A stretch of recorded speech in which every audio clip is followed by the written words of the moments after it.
Hello everyone, science daily capsule में question number first है आपके लिए। ब्लड बैंक में रक्त को कितने तापमान पर रखा जाता है? तो आप याद रखेंगे 4 डिग्री सेंटीग्रेड। यहाँ से एक दो और क्वेश्चन है जो ब्लड बैंक से रिलेटेड आपको याद रखने हैं। सबसे पहला क्वेश्चन तो ये कि ब्लड बैंक में हम ब्लड को कितने समय तक रख सकते हैं? तो 14 से 15 डेज तक हम ब्लड बैंक में ब्लड को संरक्षित रख सकते हैं। और कैसे रखा जाता है? उसके अंदर एक सब्सटेंस मिलाया जाता है जिसका नाम है सोडियम ऑक्सीलेट। इसको मिलाने से क्या है, ब्लड को हम 14 से 15 दिन तक संरक्षित रख सकते हैं, वो खराब नहीं होता है। और दूसरी चीज़, ये उसको प्रिवेंट करता है क्लोटिंग होने से, मतलब रक्त जमता नहीं है जब ब्लड बैंक में रखा हुआ होता है। क्वेश्चन नंबर 2 को देखिए। इसमें कहा गया है कि ऊंचाई बढ़ने पर रक्त में आरबीसी यानी कि रेड ब्लड कॉर्पस्कल्स की संख्या में क्या फ़र्क पड़ता है? तो ये बढ़ जाती हैं, और बढ़ने के कारण जब आप हिल्स एरिया पर जाएंगे ना, तो बहुत सारे लोगों का क्या होता है, फेस रेड कलर का हो जाता है। ठीक है, रेडनेस आ जाती है फेस पर। ये किसके कारण होता है? जब हमारी बॉडी के अंदर आरबीसी बढ़ती है। क्वेश्चन नंबर 3 को देखिए। इसमें कहा है कि किसी जानवर के शरीर के अंगों को मनुष्य के शरीर में प्रतिस्थापित करने की विधि को क्या कहा जाता है? तो इसका नाम है जीनोग्राफ्टिंग। जब कभी ह्यूमन का कोई भी ऑर्गन खराब हो जाता है और अगर हम किसी एनिमल का ऑर्गन उसके अंदर लगा सकते हैं, तो इस प्रोसेस को कहा जाता है जीनोग्राफ्टिंग। जैसे कि हमारे हार्ट के जो वॉल्व्स होते हैं ना, उनको चेंज किया जाता है। क्वेश्चन नंबर 4 को देखिए। इसमें कहा गया है कि मानव कपाल की अस्थियों की संख्या कितनी होती है? मानव कपाल मतलब क्रैनियम, जो हमारा फेस वाला पार्ट है, उसमें कितनी हड्डियां होती हैं? तो 8 हड्डियां होती हैं। और इन हड्डियों को आप आसानी से गिन भी सकते हैं। एक हड्डी होती है हमारे माथे की हड्डी, जिसको हम फ्रंटल बोन कहते हैं। नंबर 2, हमारे कान के ठीक पीछे वाले भाग पर टेम्पोरल बोन्स होती हैं, दोनों साइड में, एक लेफ्ट में एक राइट में। और एक होती है ओसिपिटल बोन, जो हमारे सर के पीछे की साइड में होगी। और साथ ही साथ 2 बोन्स होती हैं पैरिटल, यानी कि ये हमारे जहाँ पर हम जैसे हेडफोन लगाते हैं तो उस जगह पर आती हैं दोनों बोन्स।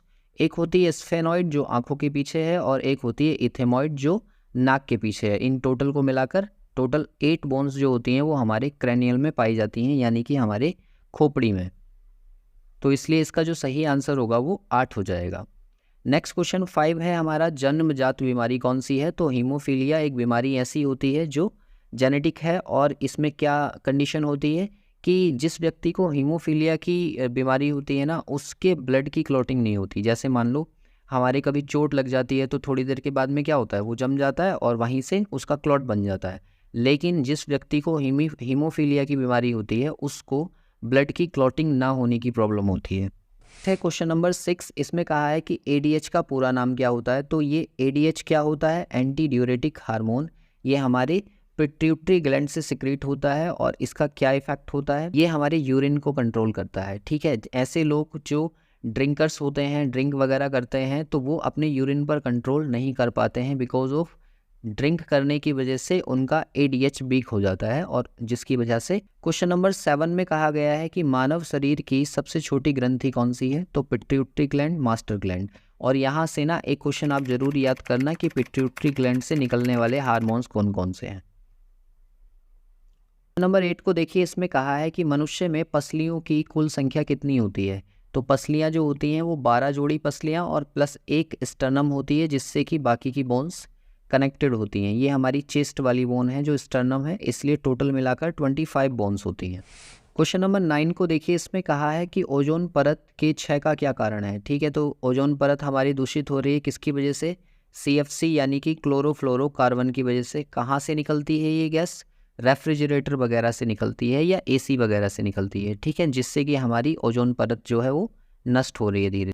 क्वेश्चन नंबर 10 को देखिए। इसमें कहा है कि लौंग को पौधे के किस भाग से प्राप्त किया जाता है? तो लौंग को फूल की कली से प्राप्त किया जाता है। इसके बाद देखिए क्वेश्चन नंबर 11 को। क्वेश्चन नंबर 11 में कहा है कि पृथ्वी तल से पलायन वेग कितना होता है? तो 11.2 किलोमीटर पर सेकंड। अगर किसी ऑब्जेक्ट को हम इतनी स्पीड से फेंक के मारे आसमान की तरफ, तो वो हमारे पृथ्वी के गुरुत्वाकर्षण क्षेत्र को छोड़कर बाहर चला जाएगा। इसीलिए उसको क्या कहा जाता है? पलायन वेग, और वो कभी भी वापस नहीं आएगा। क्वेश्चन नंबर 12 को देखिए। इसमें कहा गया है कि ऊंचाई मापने के लिए किस यंत्र का उपयोग किया जाता है? तो अल्टीमीटर, इसके लिए याद रखेंगे। क्वेश्चन नंबर 13 है। 13 में पूछा गया है कि एक्सरे के आविष्कारक कौन है? एक्सरे की खोज किसने की थी?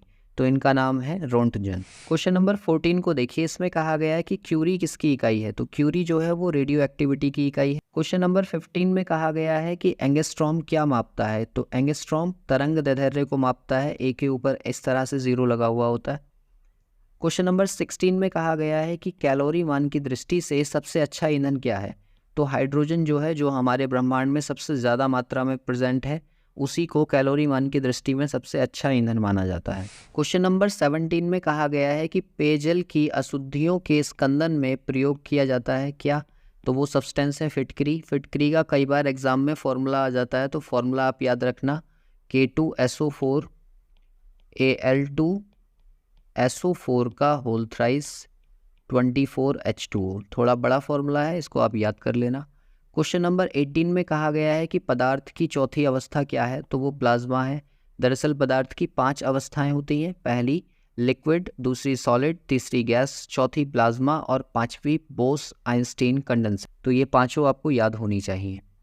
क्वेश्चन नंबर 19 में कहा गया है कि समस्थानिकों के लिए क्या समान होता है, तो परमाणु क्रमांक जो है वो समस्थानिकों का समान होता है। और लास्ट क्वेश्चन आज का 20, नाइट्रोजन युक्त उर्वरक क्या है, तो यूरिया के अंदर नाइट्रोजन भरपूर मात्रा में पाया जाता है।